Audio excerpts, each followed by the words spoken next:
They can't be picky. They eat lizards, snakes, small rodents, but they love to eat jackrabbits. Jackrabbits are very large. They're much larger than the rabbits we have here in this area, and Sheldon wouldn't be able to catch one of those on his own. He'd need his family to help him out. If they're chasing a jackrabbit and it runs under a sagebrush to hide,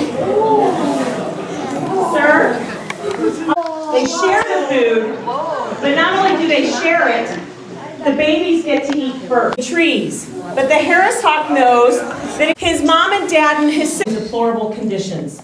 And I believe it is about 85 to 90% of animals that are brought in through the smuggled black market pet trade, they die. They don't even live. And they do all sorts of different things to disguise them and to hide them. And for Chris, he's going to show you what it's like when a vulture flies.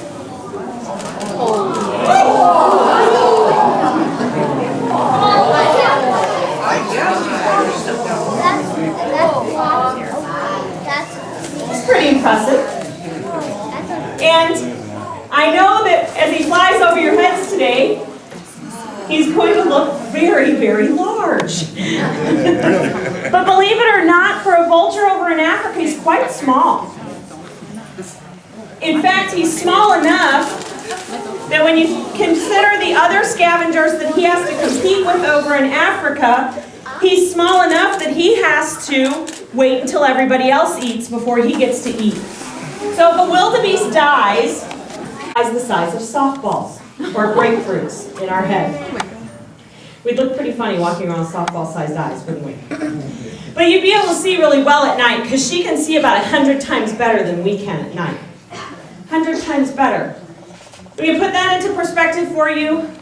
Take one candle off of your birthday cake. Place it at one end of a football field. Walk 4 football fields away on a totally dark night with no moon and no stars, and she'd be able to hunt for her dinner. You and I wouldn't be able to see our hand in front of our face. She'd be able to see just fine. That's how incredible their eyesight is. So having those big eyes helps for a special reason. Because they have more neck bones than we do.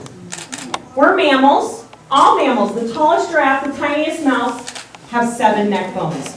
Owls, owl. It can fit through a hole the size of a quarter. So this is a pretty good example of a small, medium, and large owl.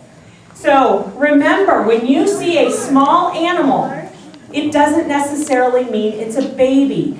A lot of people see this little bird, and although Timber's really relaxed, he does have feather tufts just like on our table. We were a family of 4, but rarely were there 4 people at our dinner table.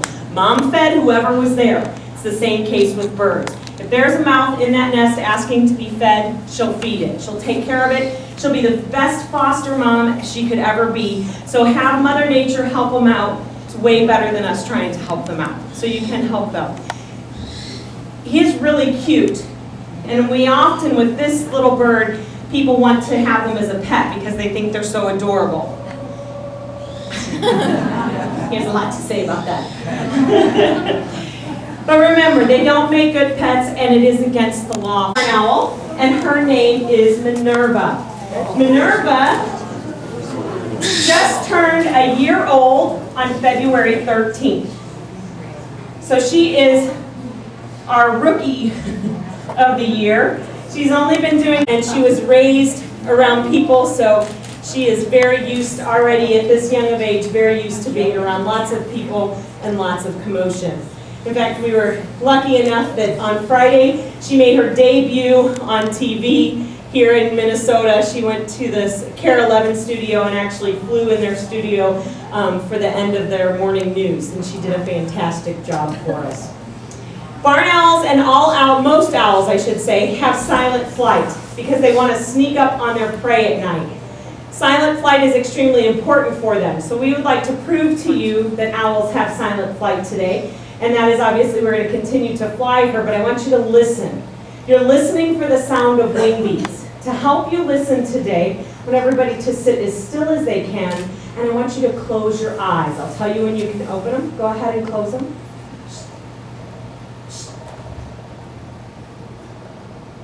Okay, you can open them. property, so we want to get rid of them when we find them on our property.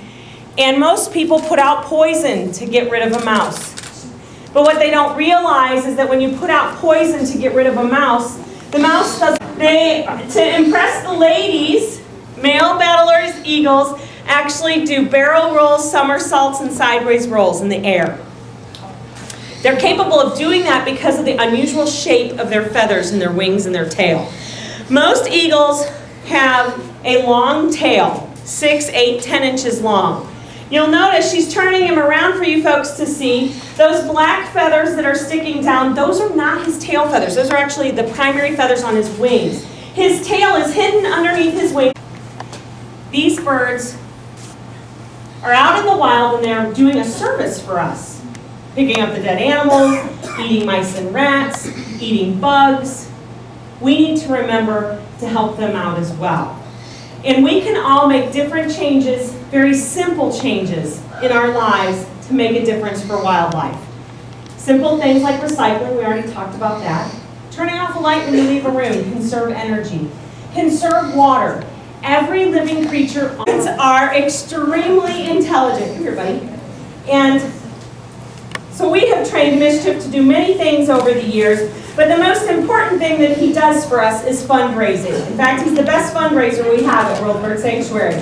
So if you'd like to make a donation to Carpenter Nature Center and World Bird Sanctuary in one fell swoop today, you can do so by coming up here and handing your donation to Mischief, and he'll put it in the donation box for you. Now, oh my God. Judy, come here, take my picture with this bird. You're still sitting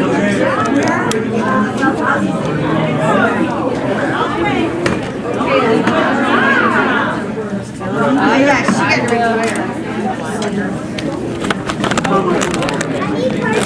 No, we're on our way.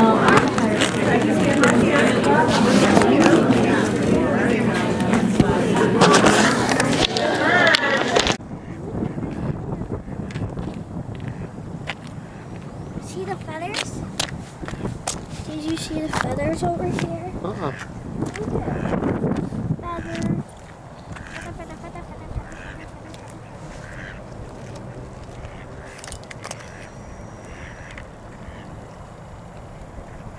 Yeah, that's what I meant for walking out on. It's meant for walking out on.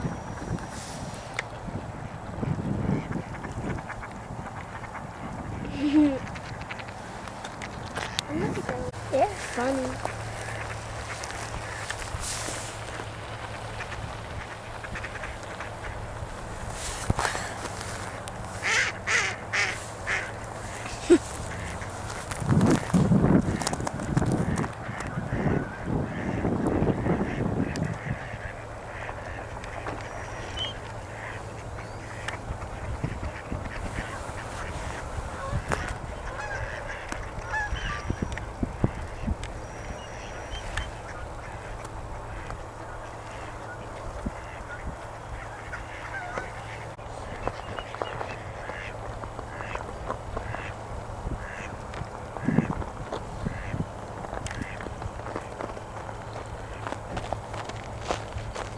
Hehehe